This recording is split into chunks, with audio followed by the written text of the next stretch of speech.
കർത്താവിന് സ്തോത്രം. എല്ലാ കുഞ്ഞുങ്ങൾക്കും യേശു കർത്താവിന്റെ നാമത്തിൽ സ്നേഹവന്ദനം. നിങ്ങളെല്ലാവരും സന്തോഷമായും സുഖമായും നിങ്ങളുടെ ഭവനങ്ങളിലായിരിക്കുന്നു എന്ന് വിശ്വസിക്കുന്നു. 10ാം ക്ലാസ്സിലെ നമ്മുടെ പാഠപുസ്തകത്തിൽ പരിശുദ്ധാത്മാവിനെ കുറിച്ചുള്ള പല പാഠങ്ങൾ നമ്മൾ പഠിച്ചുകൊണ്ടിരിക്കുകയായിരുന്നല്ലോ. അതൊക്കെ നിങ്ങൾ നന്നായിട്ട് പഠിച്ചു എന്ന് കരുതുന്നു. ബാക്കി പാഠഭാഗങ്ങളൊക്കെ നമ്മൾ പഠിക്കുന്നത് അറിവ് നേടുവാൻ വേണ്ടിയാണെങ്കിൽ പരിശുദ്ധാത്മാവിനെ കുറിച്ചുള്ള പാഠങ്ങൾ കേവലം അറിവിന് വേണ്ടി മാത്രമല്ല, നമ്മുടെ പ്രായോഗിക ജീവിതത്തിൽ, ക്രിസ്തീയ ജീവിതത്തിൽ ഏറ്റവും അത്യാവശ്യമായ ഒരു കാര്യം കൂടെയാണ് എന്നുള്ള വസ്തുത നിങ്ങൾ ആരും മറന്നു പോകരുത്. ഇന്ന് ആ പരിശുദ്ധാത്മാവിനെ കുറിച്ചുള്ള പഠനങ്ങളുടെ അവസാനത്തെ, നമ്മുടെ പാഠപുസ്തകത്തിലെ അവസാനത്തെ പാഠത്തിലേക്ക് നമ്മൾ വരികയാണ്. 24ാമത്തെ പാഠമാണ് ഇന്ന് നമ്മൾ പഠിക്കുവാൻ പോകുന്നത്. പരിശുദ്ധാത്മാവിന്റെ ദാനങ്ങൾ എന്നാണ് പാഠത്തിന്റെ പേര്. 24ാമത്തെ പാഠം പരിശുദ്ധാത്മാവിന്റെ ദാനങ്ങൾ. നേരത്തെയുള്ള ക്ലാസ്സുകളിൽ നമ്മൾ പറഞ്ഞിരുന്നു, ദൈവസഭയെ ഒരുക്കിയെടുക്കുവാൻ വേണ്ടി ദൈവത്തിൽ നിന്ന് അയക്കപ്പെട്ടിരിക്കുന്ന, അല്ലെങ്കിൽ ദൈവസഭയ്ക്ക് നൽകിയിരിക്കുന്ന ഏറ്റവും വലിയ ദാനം, ഏറ്റവും ശ്രേഷ്ഠമായ ദാനം, അതാണ് പരിശുദ്ധാത്മാവ്. ആ പരിശുദ്ധാത്മാവ് ദൈവസഭയെ ഒരുക്കിക്കൊണ്ടിരിക്കുമ്പോൾ, ക്രിസ്തുവിന്റെ മണവാട്ടിയായ സഭയെ ആത്മമണവാളനാകുന്ന കർത്താവിന് വേണ്ടി ഒരുക്കിക്കൊണ്ടിരിക്കുമ്പോൾ, ഒരു ദൈവ പൈതലിന് പരിശുദ്ധാത്മാവിൽ കൂടെ ലഭിക്കുന്ന, പരിശുദ്ധാത്മാവ് പകർന്നു തരുന്ന അനുഭവങ്ങൾ എന്തൊക്കെയാണ്? അത് രണ്ട് വിധത്തിൽ നമുക്ക് ചിന്തിക്കാം. ഒന്ന്, പരിശുദ്ധാത്മാവ് എന്ന ദാനം. രണ്ട്, പരിശുദ്ധാത്മാവിന്റെ ദാനങ്ങൾ. രണ്ട് വിധ അനുഭവങ്ങളുണ്ട്. ഒന്ന് പരിശുദ്ധാത്മാവെന്ന ദാനവും, രണ്ട് പരിശുദ്ധാത്മാവിന്റെ ദാനങ്ങൾ. ആ പരിശുദ്ധാത്മാവിന്റെ ദാനങ്ങൾ എന്തൊക്കെ, എങ്ങനെയൊക്കെ എന്നുള്ള കാര്യമാണ് ഇന്ന് നമ്മൾ ഈ ക്ലാസ്സിൽ പഠിക്കുവാൻ പോകുന്നത്. പെന്തക്കോസ്ത് നാളിൽ പരിശുദ്ധാത്മാവെന്ന ദാനം എല്ലാവർക്കും കൊടുത്തു, അവിടെ കൂടിയിരുന്ന. പിന്നീട് വിശ്വാസത്തോടെ, പ്രാർത്ഥനയോടെ, കാത്തിരിപ്പോടെ കാത്തിരുന്ന അനേക പ്രിയപ്പെട്ടവർക്ക് ഇന്നും ലഭിച്ചുകൊണ്ടിരിക്കുന്നു എന്നുള്ള വസ്തുത നമ്മൾ മനസ്സിലാക്കി. ആ പരിശുദ്ധാത്മാവിന് ലഭിച്ച, പരിശുദ്ധാത്മാവെന്ന ദാനം ലഭിച്ച ദൈവപൈതങ്ങൾക്ക് പരിശുദ്ധാത്മാവിൻ്റെതായുള്ള ചില ദാനങ്ങൾ നൽകുന്നുണ്ട്. അത് എന്തൊക്കെയാണെന്നാണ് നമ്മൾ ഈ പാഠത്തിൽ പഠിക്കാൻ പോകുന്നത്. നമുക്ക് ആ പരിശുദ്ധാത്മാവിന്റെ ദാനങ്ങളെ രണ്ട് വിധത്തിൽ തരംതിരിച്ച് പഠിക്കാൻ പറ്റും. ഒന്നാമത്തത് പരിശുദ്ധാത്മാവിന്റെ കൃപാവരങ്ങൾ എന്ന് നമുക്ക് പറയാം. രണ്ടാമത്തെ ഭാഗം ഫലം. കൃപാവരങ്ങളും ഫലങ്ങളും, ഇങ്ങനെ നമുക്കതിനെ തരംതിരിച്ച് പഠിക്കാം. കരിസ്മാറ്റ എന്ന ഗ്രീക്ക് പദമാണ് നമ്മളെ പരിശുദ്ധാത്മാവിന്റെ കൃപാദാനങ്ങൾക്ക് അഥവാ വരങ്ങൾക്ക് ഉപയോഗിച്ചിരിക്കുന്നത്. പ്രധാനമായും 9 കൃപാവരങ്ങളെ പറ്റി നമ്മളെ കൊരിന്ത്യർക്ക് എഴുതിയ 1-ാം ലേഖനം 2-ാം അധ്യായത്തിൽ 8 മുതൽ 10 വരെയുള്ള വാക്യങ്ങളിൽ നിന്ന് നമ്മൾ മനസ്സിലാക്കുന്നുണ്ട്. അത് എന്തൊക്കെയാണെന്ന് ചോദിച്ചാൽ, 1 ജ്ഞാനത്തിന്റെ വചനം, 2 പരിജ്ഞാനത്തിന്റെ വചനം, 3 വിശ്വാസം, 4 രോഗശാന്തി, 5 വീര്യപ്രവൃത്തികൾ, 6 പ്രവചനം, 7 ആത്മാക്കളുടെ വിവേചനം, 8 പലവിധമായ ഭാഷകൾ, 9 ഭാഷകളുടെ വ്യാഖ്യാനം. ഇങ്ങനെ 9 കൃപാവരങ്ങൾ പ്രധാനമായിട്ടും പരിശുദ്ധാത്മാവിന്റെ ദാനം എന്ന നിലയിൽ ദൈവസഭയ്ക്ക്, ദൈവ മക്കൾക്ക് നൽകപ്പെടുന്നുണ്ട്. എന്താ ഈ കൃപാവരങ്ങളുടെയൊക്കെ ഉദ്ദേശം എന്നറിയാമോ? എന്തിനു വേണ്ടി ഈ കൃപാവരങ്ങളൊക്കെ നൽകുന്നത്? നമ്മുടെ ആത്മീക വർധനമാണ് ഏറ്റവും പ്രധാനപ്പെട്ട ഉദ്ദേശം. നമ്മുടെ ആത്മീക വർധനവ് എന്തിനു വേണ്ടിയാ? ദൈവത്തിന്റെ നാമത്തിന്റെ മഹത്വമായി മാറാൻ. എല്ലാ പ്രിയപ്പെട്ടവർക്കും, ദൈവസഭയുടെ എല്ലാ അംഗങ്ങൾക്കും ഒരുപോലെ പ്രയോജനപ്രദമായ രീതിയിൽ ദൈവനാമത്തിന്റെ മഹത്വമായി മാറുവാൻ വേണ്ടിയാണ് ഈ കൃപാവരങ്ങളെ ദൈവസഭയ്ക്ക് നൽകിയിരിക്കുന്നത്. ഇനി 9 വിധ കൃപാവരങ്ങളെ കുറിച്ച് നമ്മൾ ഇവിടെ പറഞ്ഞു. ഈ 9 വിധ കൃപാവരങ്ങളെ നമുക്ക് 3 തരം തിരിച്ച് പഠിക്കാം. 3 വീതം നമുക്ക് 3 ഗ്രൂപ്പുകളാക്കി അതിനെ പഠിക്കാം. ഒന്നാമത്തെ ഗ്രൂപ്പ് അമാനുഷികമായ അറിവിനായി നൽകപ്പെടുന്നു. മാനുഷികമായിട്ടുള്ള കാര്യങ്ങളാണെങ്കിൽ അതിന് പ്രത്യേകിച്ച് നമ്മൾ കൂടുതലൊന്നും എടുത്ത് പറയേണ്ടതില്ല. ഈ പറയുന്നതെല്ലാം 3 വിധ കാര്യങ്ങളും അമാനുഷികമായ നിലവാരത്തിലുള്ള കാര്യങ്ങളാണ്. അമാനുഷികമായ അറിവിനായിട്ട് നൽകപ്പെടുന്നുണ്ട്, അമാനുഷികമായ പ്രവൃത്തിക്കായിട്ട് നൽകപ്പെടുന്നതുണ്ട്, അമാനുഷികമായ പ്രഭാഷണത്തിനായിട്ട് നൽകപ്പെടുന്നതുണ്ട്. ഇങ്ങനെ 3ആയിട്ട് നമുക്ക് തരംതിരിച്ച് പഠിക്കാം. അമാനുഷികമായ അറിവിന് വേണ്ടി പകരപ്പെടുന്നവ അതേതൊക്കെയാണെന്ന് അറിയാമോ? ഒന്നാമത്തെ ജ്ഞാനം, 2 പരിജ്ഞാനം, 3 ആത്മാക്കളുടെ വിവേചനം എന്നീ 3 വരങ്ങൾ നൽകപ്പെടുന്നത് നോർമലായിട്ടുള്ള സാധാരണഗതിയിലുള്ള മാനുഷിക അറിവിലേക്കല്ല, അതിലുപരിയായിട്ടുള്ള അറിവിലേക്ക് നൽകപ്പെടുന്നത്. നമ്മൾ അതിൽ ഒന്നാമത്തെ കാര്യം പറയുന്നത് ജ്ഞാനത്തിന്റെ വചനമെന്നാണ്. The gift of the word of wisdom. എന്താണ് ജ്ഞാനത്തിന്റെ വചനം എന്ന് പറഞ്ഞാൽ? മനുഷ്യന് അതിൻ്റെതായ കുറെ അറിവുണ്ട്. പല അവസരങ്ങളിലും നമ്മൾ നമ്മുടെ ജ്ഞാനവും വിവേകവും ഒക്കെ ഉപയോഗിക്കാറുണ്ട്. പക്ഷേ മാനുഷികമായ ജ്ഞാനത്തിന് അപ്പുറമായി ചില കാര്യങ്ങൾ മനസ്സിലാക്കേണ്ട ചില സാഹചര്യങ്ങൾ ഉണ്ടാവാം, അല്ലെ? അത്തരം അവസരങ്ങളിൽ നൽകേണ്ട ഉത്തരം നൽകുവാൻ പരിശുദ്ധാത്മാവ് നമ്മളെ സഹായിക്കുകയും നമുക്ക് വേണ്ട ജ്ഞാനം നൽകുകയും ചെയ്യും. എന്ന് പറഞ്ഞാൽ എൻ്റെ ജ്ഞാനത്തെക്കാൾ, എൻ്റെ അറിവിനേക്കാൾ ഉപരിയായി ചില കാര്യങ്ങളെ പരിശുദ്ധാത്മാവ് എനിക്ക് പറഞ്ഞു നൽകും. അതാണ് ജ്ഞാനത്തിന്റെ വചനം അല്ലെങ്കിൽ ജ്ഞാനത്തിന്റെ വരം എന്ന് നമുക്ക് പറയാൻ പറ്റുന്നത്. ജ്ഞാനത്തിന്റെ വചനം എന്നാണ് അതിന് പറയുന്നത്. നമ്മളൊരു കൃപാവരമായിട്ട് അതിനെ മനസ്സിലാക്കുമ്പോൾ ജ്ഞാനത്തിന്റെ വചനം എന്ന്, വരം എന്ന് നമുക്ക് പറയാൻ പറ്റും. അപ്പോസ്തല പ്രവൃത്തികളുടെ പുസ്തകം 7-ാം അധ്യായം 10-ാമത്തെ വാക്യത്തിൽ എടുത്തു പറഞ്ഞിട്ടുള്ള ഒരു വസ്തുതയുണ്ട്. ഉൽപ്പത്തി പുസ്തകത്തിൽ യോസഫ് എന്ന് പറയുന്ന മനുഷ്യൻ, അദ്ദേഹത്തെ കുറിച്ച് ഫറവോൻ മനസ്സിലാക്കിയേക്കുന്നത് സാധാരണഗതിയിലുള്ള മനുഷ്യരെക്കാൾ ഉപരിയായി ജ്ഞാനം അദ്ദേഹത്തിനുണ്ട്. തന്റെ മന്ത്രിമാർക്ക് ജ്ഞാനം ഉപദേശിച്ചു കൊടുക്കാൻ വേണ്ടി അദ്ദേഹത്തെ ജയിലിൽ നിന്ന് വിളിച്ചു വരുത്തി എന്ന് സങ്കീർത്തനത്തിൽ നമ്മൾ വായിക്കുന്നുണ്ട്. അപ്പൊ ആ വിദ്യാഭ്യാസമുള്ള മിസ്രൈമിലെ കഴിവും പ്രാപ്തിയും വിദ്യാഭ്യാസവും നേടിയെടുത്ത മന്ത്രിമാർക്ക് ജ്ഞാനം പറഞ്ഞു കൊടുക്കാൻ അടിമയായിട്ടിരുന്ന, ജയിലിൽ കിടന്ന ഒരുവനെ ഫറവോൻ നിയമിച്ചാക്കണമെങ്കിൽ ആ മനുഷ്യൻ ലോകപ്രകാരം നേടിയെടുത്ത വിദ്യാഭ്യാസം അറിവല്ല, പിന്നെ പരിശുദ്ധാത്മാവ് പകർന്നു നൽകിയ ജ്ഞാന നിമിത്തമാണെന്ന് നമുക്ക് മനസ്സിലാക്കാം. ഇനി പണ്ട് കമ്മിറ്റി അംഗങ്ങൾ ഇന്ന് പറയപ്പെടുന്ന രീതിയിൽ മേശമേൽ ശുശ്രൂഷയ്ക്ക് വേണ്ടി തെരഞ്ഞെടുക്കപ്പെട്ട കുറെ പേരുടെ കാര്യം പറയുന്നുണ്ട്. അപ്പോസ്തല പ്രവൃത്തികളുടെ പുസ്തകം 6-ാം അധ്യായത്തിൽ അവരിൽ ജ്ഞാനമുള്ളവരെ തെരഞ്ഞെടുത്തെന്ന വചനം പറയുന്നത്. യേശുക്രിസ്തുവിൽ ഈ ജ്ഞാനം നിക്ഷേപമായിട്ട് പറഞ്ഞിരിക്കുന്നുണ്ട്. ആത്മാവ് അത് നമുക്ക് വരമായിട്ട് നൽകുകയാണ് ചെയ്യുന്നത്. അതാത് സമയങ്ങളിൽ വേണ്ട രീതിയിൽ ഉപയോഗപ്പെടുത്തുവാനായിട്ട് പരിശുദ്ധാത്മാവ് നമുക്ക് പകർന്നു നൽകുന്ന ജ്ഞാനത്തിന്റെ വചനം.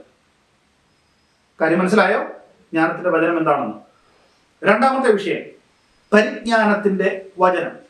അമാനുഷികമായ അറിവിന് വേണ്ടി നമ്മുടെ മേൽ പകരപ്പെടുന്ന രണ്ടാമത്തെ കൃപാവരമാണ് പരിജ്ഞാനത്തിന്റെ വചനം. യാഥാർത്ഥ്യങ്ങളെ വെളിപ്പെടുത്തുവാനുള്ള പ്രാപ്തിയാണ് പരിജ്ഞാനത്തിന്റെ വചനം എന്ന് പറയുന്നത്. ജ്ഞാനത്തിന്റെ വചനം അടിസ്ഥാനമാണെങ്കിൽ പരിജ്ഞാനത്തിന്റെ വചനം അതിൻ്റെ മേലുള്ള പണിയാണ്.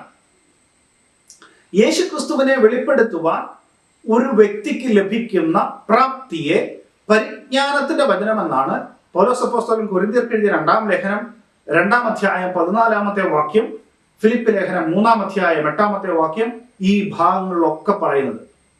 മനസ്സിലായോ? യേശുക്രിസ്തുവിനെ വെളിപ്പെടുത്തുവാൻ ഒരുവന് ലഭിക്കുന്ന പ്രാപ്തി എന്ന് പറഞ്ഞാൽ മറ്റുള്ളവരൊക്കെ പല കുടുക്ക് ചോദ്യങ്ങളും അതിനോടുള്ള ബന്ധത്തിൽ ചോദിച്ചാലും നന്നായിട്ട് കർത്താവിനെ വെളിപ്പെടുത്താൻ കഴിയുന്നെങ്കിൽ, യേശു കർത്താവിനെ വെളിപ്പെടുത്താൻ കഴിയുന്നെങ്കിൽ പരിജ്ഞാനത്തിന്റെ വചനം, ദ വേർഡ് ഓഫ് നോളജ് എന്ന് നമുക്ക് പറയാം. യഥാർത്ഥമായ അറിവ് എന്ന് പറയുന്നത് ദൈവത്തെക്കുറിച്ചുള്ള അറിവാണ്. ആ ദൈവത്തെക്കുറിച്ചുള്ള അറിവ് യാഥാർത്ഥ്യമായി ലഭിക്കുക എന്ന് പറയുന്നത് ദൈവാത്മാവിനാൽ വെളിപ്പെടുത്തി ലഭിച്ചെങ്കിൽ മാത്രമേ കഴിയുള്ളൂ. മറ്റുള്ളവർക്ക് മനസ്സിലാകാൻ മേലാത്ത, മറ്റുള്ളവർക്ക് മനസ്സിലാകാൻ കഴിയാത്ത പല കാര്യങ്ങളും ദൈവത്തിനറിയാം. നമ്മൾ എന്തോ വേണേലും ആൾക്കാരുമായിട്ടൊക്കെ സംസാരിക്കുന്ന കൂട്ടത്തിൽ പറയില്ലേ, എന്തോ എങ്ങനെയാണെന്ന് എനിക്കറിയത്തില്ല, പക്ഷെ ദൈവത്തിനറിയാം. എല്ലാ കാര്യങ്ങളും ദൈവത്തിനറിയാം, അല്ലേ? അങ്ങനെയാണെങ്കിൽ ദൈവത്തെക്കുറിച്ചുള്ള അറിവ് പോലും മനുഷ്യർക്ക് നന്നായിട്ട് അറിയില്ല. അത് നമുക്ക് വെളിപ്പെടുത്തി നൽകപ്പെടുന്ന ഒരു സാഹചര്യമുണ്ട്.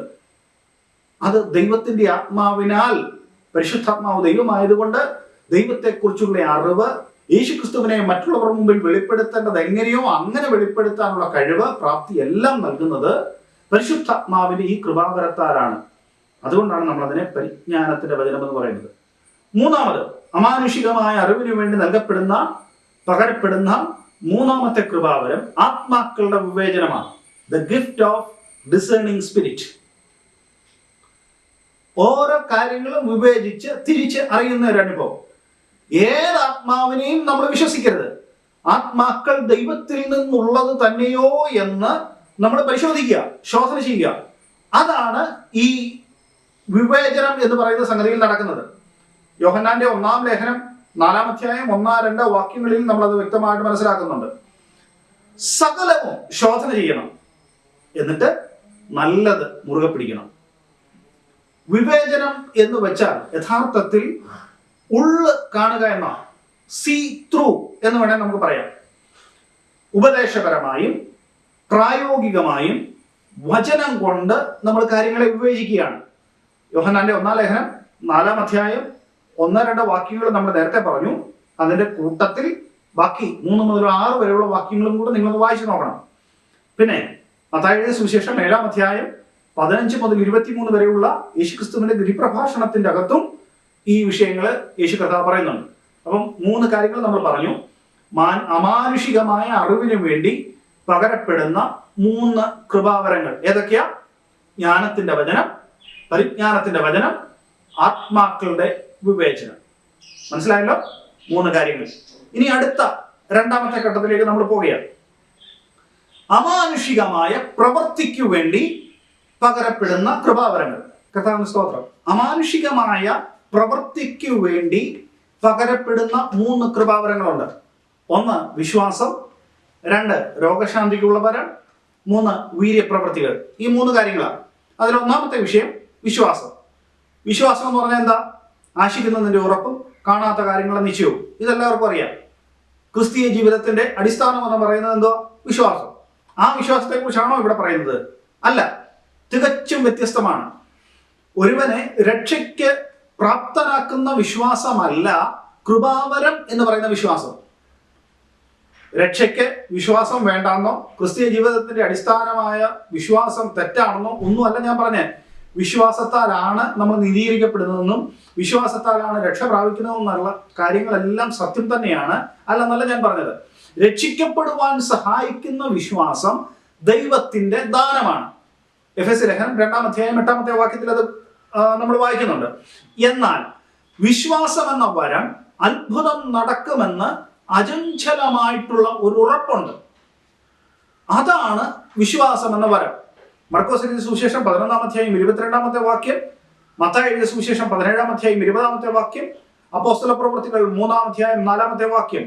ഈ ഭാഗങ്ങളിലൊക്കെ നമുക്ക് കൃപാവര എന്ന വിശ്വാസത്തിന്റെ അനുഭവങ്ങളെ കാണുവാൻ കഴിയും. കർത്താവ് ഇതിനെ പർവ്വതങ്ങളെ നീക്കുവാൻ കഴിയുന്ന വിശ്വാസം എന്നാ പറഞ്ഞിരിക്കുന്നത്. അത് രക്ഷിക്കപ്പെടുന്ന വിശ്വാസമല്ല, പർവ്വതങ്ങളെ നീക്കുവാൻ കഴിയുന്ന വിശ്വാസം എന്ന് പറയുന്നത് കൃപാവരങ്ങളിൽ ഒന്നാണ്. മനസ്സിലായോ? ആ വിശ്വാസം മറ്റൊന്നാണ്. രക്ഷിക്കപ്പെട്ട ഒരു ദൈവ പൈതലിന് പരിശുദ്ധാത്മാവിനാൽ നൽകപ്പെടുന്ന കൃപാവരമാണ് ആ വിശ്വാസം എന്ന് പറയുന്നത്. മനസ്സിലായോ? രക്ഷിക്കപ്പെടുവാനായി, യേശുക്രിസ്തുവിനെ രക്ഷകനായി സ്വീകരിക്കുവാനായി നമുക്ക് വിശ്വാസം വേണം. അത് ദൈവത്തിന്റെ ദാനമായിട്ട് ലഭിക്കുന്ന ഒന്നാണ്, ശരിയാണ്.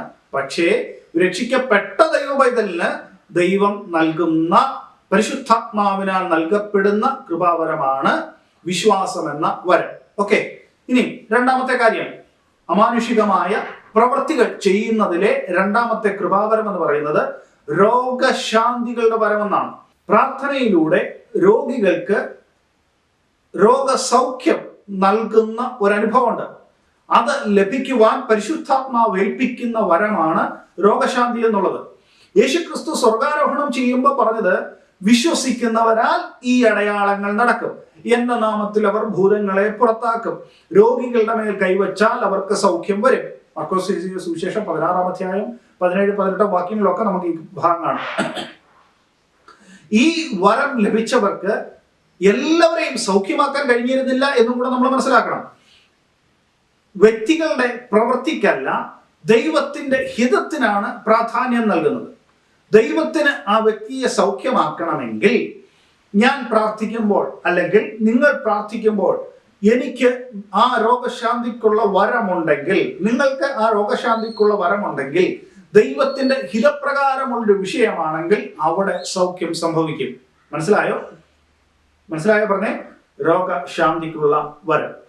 അമാനുഷികമായ പ്രവൃത്തികൾക്ക് വേണ്ടി നൽകപ്പെടുന്ന മൂന്നാമത്തെ കൃപാവരം എന്ന് പറയുന്നത് വീര്യപ്രവൃത്തികൾ എന്ന് പറയും. വീര്യപ്രവൃത്തികൾ ദൈവശക്തിയുടെ അടയാളമായി പരിശുദ്ധാത്മാവ് വീര്യപ്രവൃത്തികളെ വെളിപ്പെടുത്തിയതായി അപ്പോസ്തല പ്രവൃത്തികളുടെ പുസ്തകം 5-ാം അധ്യായം 12 മുതൽ 15 വരെയുള്ള വാക്യങ്ങളിൽ നമ്മൾ വായിക്കുന്നുണ്ട്. പൗലോസ് അപ്പോസ്തലൻ എഫെസോസിൽ ചെന്ന് അസാധാരണമായ വീര്യപ്രവൃത്തികൾ ചെയ്തു. സുവിശേഷം പങ്കുവയ്ക്കുന്നതിന് അത് ഒരു മുഖാന്തരമായി ഭവിച്ചു. യേശുക്രിസ്തു പറഞ്ഞത്, എന്നിൽ വിശ്വസിക്കുന്നവൻ ഞാൻ ചെയ്തതിനേക്കാൾ അധികമായ വലിയ പ്രവൃത്തികളെ ചെയ്യുമെന്നുള്ളതാണ്. യോഹന്നാൻ എഴുതിയ സുവിശേഷം 14-ാം അധ്യായം 12-ാമത്തെ വാക്യത്തിലാണ് നമ്മളത് കാണുന്നത്. ഏത് വ്യാധിയുടെ സൗഖ്യവും മരിച്ചവരുടെ ഉയർപ്പും അങ്ങനെയുള്ള കാര്യങ്ങളെല്ലാം നമുക്ക് ഈ വീര്യപ്രവൃത്തികളിലൂടെ മനസ്സിലാക്കാൻ കഴിയും. മനസ്സിലായോ? 3 കാര്യങ്ങൾ, അമാനുഷികമായ പ്രവൃത്തിക്ക് വേണ്ടിയുള്ള 3 കാര്യങ്ങൾ നമ്മൾ പഠിച്ചു. 1 വിശ്വാസം, 2 രോഗശാന്തികളുടെ വരം, 3 വീര്യപ്രവൃത്തികൾ. ഇനി അടുത്ത ഭാഗം, നമ്മുടെ കൃപാവരങ്ങളെ 3ആയിട്ട് തിരിച്ചതിൽ 3ാമത്തെ ഭാഗം അമാനുഷിക പ്രഭാഷണത്തിന് വേണ്ടി പകരപ്പെടുന്നവയുണ്ട്. ഏതൊക്കെയാണെന്ന് അറിയാമോ? പ്രവചനം, പലവിധമായ ഭാഷകൾ, ആ പലവിധമായ ഭാഷകളുടെ വ്യാഖ്യാനം. ഈ 3 കാര്യങ്ങളാണ് നമ്മൾ അതിൽ നിന്ന് മനസ്സിലാക്കുന്നത്. 1ാമത്തെ കാര്യം പ്രവചനം. നിങ്ങൾ പ്രവചനം കേട്ടിട്ടുണ്ടോ? പ്രസംഗം കേട്ടിട്ടുണ്ടോ?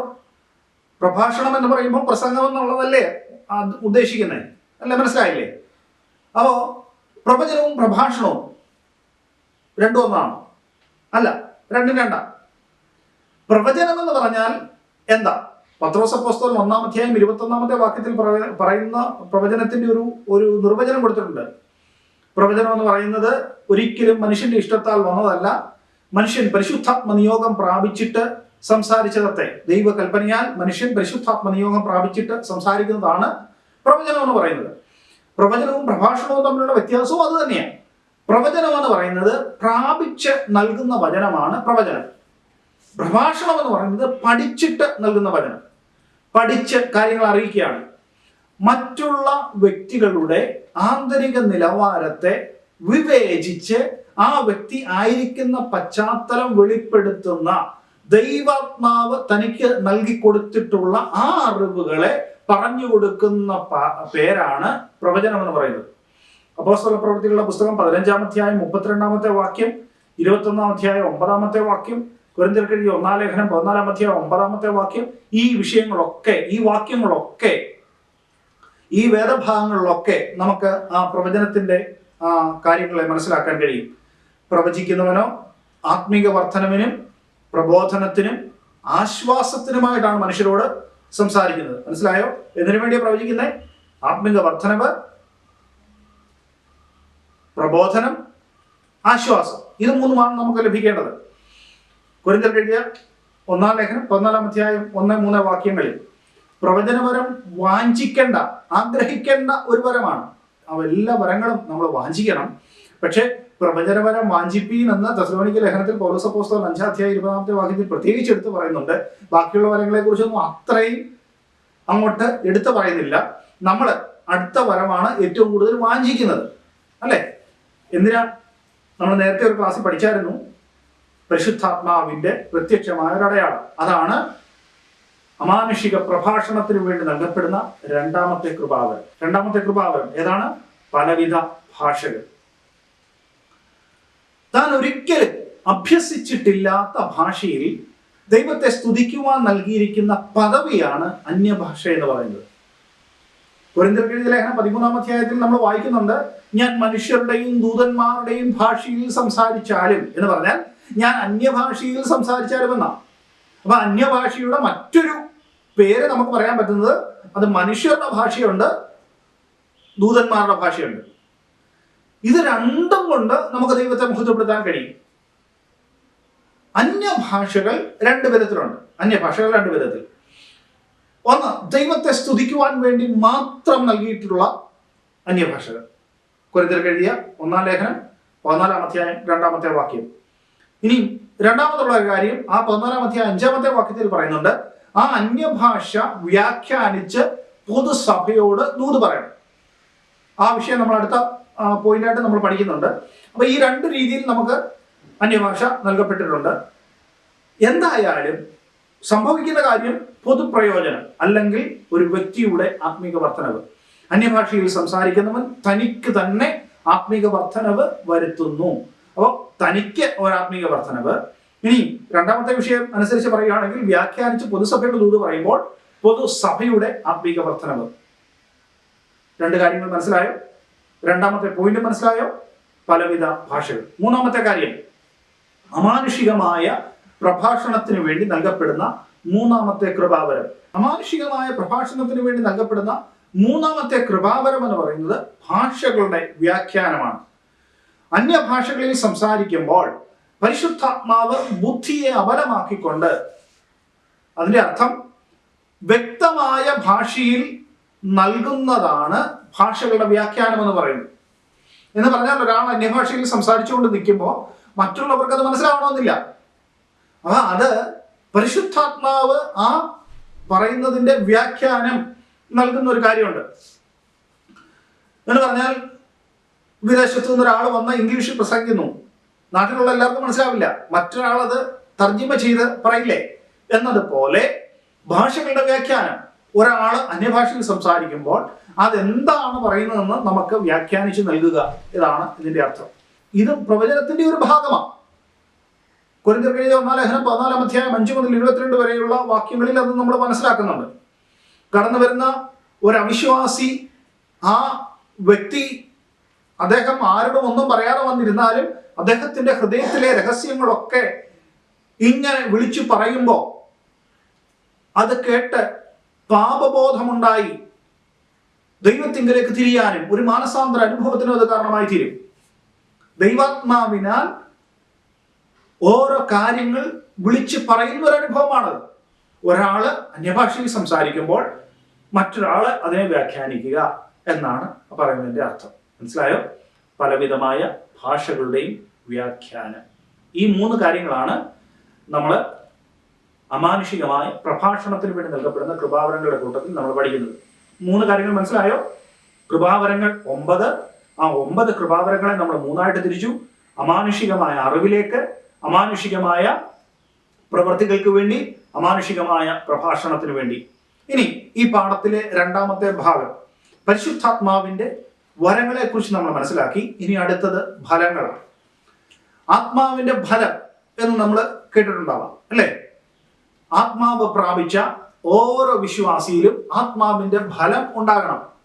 യേശു കർത്താവ് പറഞ്ഞത് യോഹന്നാന്റെ സുവിശേഷം 15-ാം അധ്യായത്തിൽ, നിങ്ങൾ എന്നെ തിരഞ്ഞെടുത്തതല്ല, ഞാൻ നിങ്ങളെ തിരഞ്ഞെടുത്തു. എന്നതിനു വേണ്ടിയാ തിരഞ്ഞെടുത്തേ?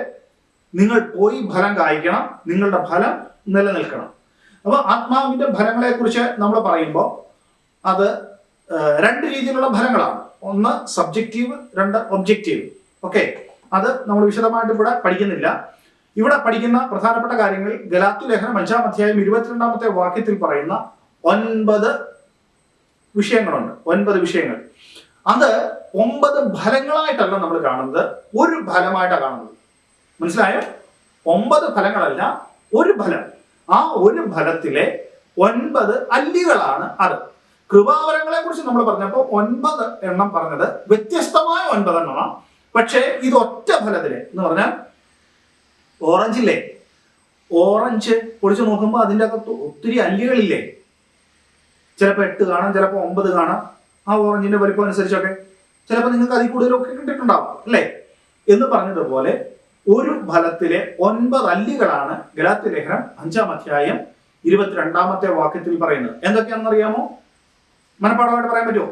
സ്നേഹം, സന്തോഷം, സമാധാനം, ദീർഘക്ഷമ, ദയ, പരോപകാരം, വിശ്വസ്തത, സൗമ്യത, ഇന്ദ്രിയജയം. ഈ 9 കാര്യങ്ങൾ നമുക്കറിയാം. ഈ 9 കൂടെ കൂടിച്ചേർന്നതാണ് ഒരു ഫലം എന്ന് പറയുന്നത്. എന്ന് പറഞ്ഞാൽ എനിക്ക് സ്നേഹമില്ല, ബാക്കി എല്ലാം ഉണ്ട് എന്ന് പറഞ്ഞിട്ട് കാര്യമുണ്ടോ? നമ്മൾ ഒരു പഴക്കടയിൽ പോയി നമ്മൾ ഒരു പഴം നോക്കിയെടുക്കുമ്പോൾ കുറെ ഓറഞ്ച് തന്നെ എടുക്കാൻ നോക്കുക, ഒരു ഭാഗത്ത് മാത്രം കേടുണ്ട്, കുഴപ്പമില്ല, ഒരു ഭാഗത്തല്ല കേടുള്ളൂ, ബാക്കിയെല്ലാം നല്ലതാണല്ലോ എന്ന് പറഞ്ഞാൽ നമ്മൾ എടുക്കുമോ? ഇല്ല, അല്ലേ? അങ്ങനെയാണെങ്കിൽ പരിശുദ്ധാത്മാവിന്റെ ഫലം എന്ന് പറയുമ്പോൾ സ്നേഹം ഇല്ലാത്ത ഫലം കൊള്ളത്തില്ല, അല്ലെങ്കിൽ സമാധാനം ഇല്ല എന്ന് പറഞ്ഞാൽ ശരിയാവൂ? ഇല്ല. മനസ്സിലായോ? 9 അല്ലികളും ഒരുപോലെ നന്നായിട്ടിരിക്കുന്നെങ്കിലേ അത് നല്ല ഫലം എന്ന് പറയാൻ പറ്റുള്ളൂ. ഈ 9 കൂടെ കൂടിച്ചേർന്ന ഒന്നിച്ചു നിൽക്കുന്ന ഒരു ഫലം. ഫലം എന്നാണ് പൗലോസപ്പോസ്തലൻ അവിടെ പറഞ്ഞിരിക്കുന്നത് എന്നുള്ള കാര്യം നമ്മൾ മറന്നു പോകരുത്. ഇതെല്ലാം ദൈവസ്നേഹത്തിൽ നിന്നുളവാകുന്ന ഫലങ്ങളാണ്. ആത്മാവിന്റെ ഫലമോ സ്നേഹം എന്നാണ് തുടങ്ങുന്നത് തന്നെ. ആത്മഫലമില്ലാത്തവൻ ആത്മീയനല്ല എന്ന് നമുക്ക് മനസ്സിലാക്കാം. ഇത്രയും കാര്യങ്ങൾ നമ്മൾ പരിശുദ്ധാത്മാവിന്റെ ദാനങ്ങളായിട്ടുള്ള വിഷയങ്ങളായിട്ട് നമ്മൾ പറഞ്ഞു. നമ്മൾ ഈ പാഠത്തിൽ നിന്ന് പരിശുദ്ധാത്മാവിൻ്റെതായ 2 ദാനങ്ങളെ കുറിച്ചാണ് മനസ്സിലാക്കിയത്. 1 പരിശുദ്ധാത്മാവിന്റെ കൃപാവരങ്ങൾ, 2 ആത്മാവിന്റെ ഫലം. ഈ 2 വിഷയങ്ങൾ. ഇനി പരിശുദ്ധാത്മാവിനെ കുറിച്ചുള്ള ഒരു അവസാനത്തെ പാഠമായിട്ടാണ് നമ്മൾ ഈ പാഠം പഠിക്കുന്നത് എന്നുള്ളതുകൊണ്ട് ഏറ്റവും പ്രധാനപ്പെട്ട ഒരു കാര്യം കൂടെ പറഞ്ഞ് അവസാനിപ്പിക്കുകയാണ്. പരിശുദ്ധാത്മാവിന് എതിരെയുള്ള പാപം, സിൻ അഗൈൻസ്റ്റ് ഹോളി സ്പിരിറ്റ്. പരിശുദ്ധാത്മാവ് ദൈവത്വത്തിലെ ആളത്വമാണ് എന്നുള്ള വിഷയം നമ്മൾ മനസ്സിലാക്കിയതാണ്. അതുകൊണ്ട് തന്നെ പരിശുദ്ധാത്മാവിനെ ദുഃഖിപ്പിക്കുക എന്ന് പറഞ്ഞാൽ ദൈവത്തെ ദുഃഖിപ്പിക്കുക എന്ന് തന്നെ അർത്ഥം. എഫെസ്യ ലേഖനം 4-ാം അധ്യായം 30-ാമത്തെ വാക്യത്തിൽ വ്യക്തമായിട്ട് പറയുന്നുണ്ട്, പരിശുദ്ധാത്മാവിനെ ദുഃഖിപ്പിക്കരുത്, ആത്മാവിനെ കെടുക്കരുത്, ആത്മാവിന്റെ കൃപാവരങ്ങളെ ജ്വലിപ്പിക്കണം എന്നൊക്കെ പറയുന്നതോടൊപ്പം തന്നെ യേശു കർത്താവ് പ്രത്യേകിച്ച് പറഞ്ഞൊരു കാര്യമുണ്ട്. പരിശുദ്ധാത്മാവിന് നേരെയുള്ള പാപങ്ങൾ, പരിശുദ്ധാത്മാവിന് നേരെയുള്ള ദൂഷണങ്ങൾ ഒരിക്കലും ക്ഷമിക്കുകയില്ല. മനസ്സിലായോ? ക്ഷമിക്കുകയില്ല. നമ്മുടെ ജീവിതത്തിൽ ഒരിക്കലും മറക്കരുത്. ബാക്കി എല്ലാ കാര്യങ്ങളും മറന്നുപോയാലും ഈ വിഷയം നമ്മൾ മറക്കരുത്. ആത്മാവിനെ ദുഃഖിപ്പിക്കരുത്, പരിശുദ്ധാത്മാവിനെതിരെ ദൂഷണം സംസാരിക്കരുത്. ദൈവം സ്നേഹമാണ് എന്നുള്ളത് പറയുന്നതോടൊപ്പം തന്നെ നമ്മൾ വായിക്കുന്നുണ്ട്, ദഹിപ്പിക്കുന്ന അഗ്നിയാണെന്നും കൂടെ അറിഞ്ഞ് ദൈവത്തെ ഭയപ്പെട്ട് ദാനമായി തന്നിരിക്കുന്ന ആത്മാവിനെ ദുഃഖിപ്പിക്കാതെ നല്ല ക്രിസ്തീയ ജീവിതം നയിക്കുവാൻ ദൈവമായ കർത്താവ് നിങ്ങളെല്ലാവരെയും സഹായിക്കട്ടെ എന്ന് പ്രാർത്ഥിച്ച് നമ്മൾ ഈ പാഠം ഇവിടെ നിർത്തുകയാണ്. മനപ്പാഠവാക്യത്തിലേക്ക് നമുക്ക് വരാം. യോവേൽ പ്രവചനം 2-ാം അധ്യായം 28-29 വാക്യങ്ങൾ. യോവേൽ പ്രവചനം 2-ാം അധ്യായം 28-29 വാക്യങ്ങൾ. അതിന്റെ ശേഷമോ ഞാൻ സകല ജഡത്തിന്റെ മേലും എന്റെ ആത്മാവിനെ പകരും. നിങ്ങളുടെ പുത്രന്മാരും പുത്രിമാരും പ്രവചിക്കും, നിങ്ങളുടെ വൃദ്ധന്മാർ സ്വപ്നങ്ങൾ കാണും, നിങ്ങളുടെ യൗവനക്കാർ ദർശനങ്ങൾ ദർശിക്കും. ദാസന്മാരുടെ മേലും ദാസിമാരുടെ മേലും കൂടെ ഞാൻ ആ നാളുകളിൽ എന്റെ ആത്മാവിനെ പകരും.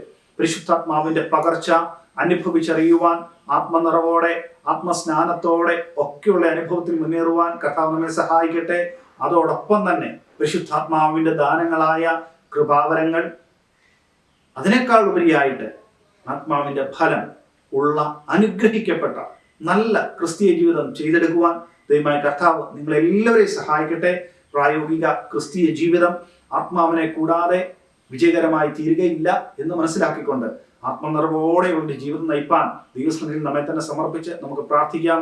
ഒരു നിമിഷം എന്നോടൊപ്പം ചേർന്ന് കണ്ണുകളെ അടച്ച് തലകളെ മടക്കി പ്രാർത്ഥിക്കുമോ? ഞങ്ങളുടെ കർത്താവേ, സ്വർഗ്ഗസ്ഥ പിതാവേ, അനുഗ്രഹിക്കപ്പെട്ട ഒരു ദിവസം ഞങ്ങൾക്ക് നൽകിയല്ലോ.